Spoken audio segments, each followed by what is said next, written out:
I sold a kidney to save my mom from cancer. But on my 18th birthday, she said we only adopted you for money and kicked me out of the house. On my 18th birthday. Right after I sold a kidney to pay the final bill for her $450,000 cancer treatment.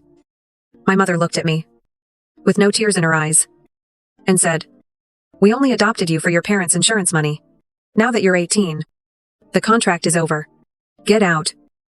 She laughed as she took half of the little money I had left. I walked out of that house, homeless on the day I legally became a man.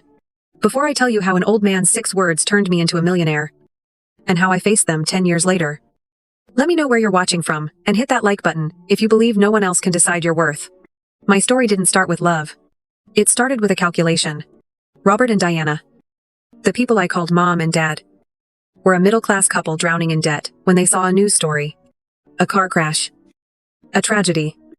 And an orphaned infant left with a $200,000 trust fund. That infant was me. They saw an opportunity.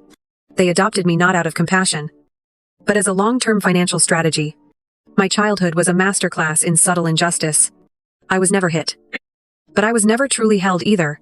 Their affection was conditional, tied to my being quiet, my not needing anything, my not disturbing their investment.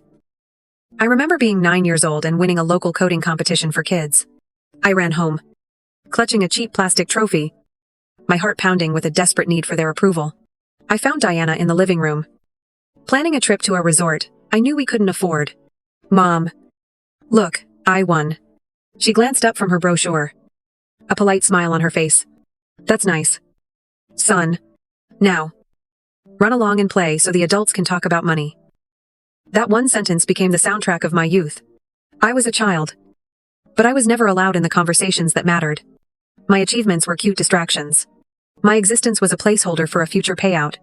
I learned early on that my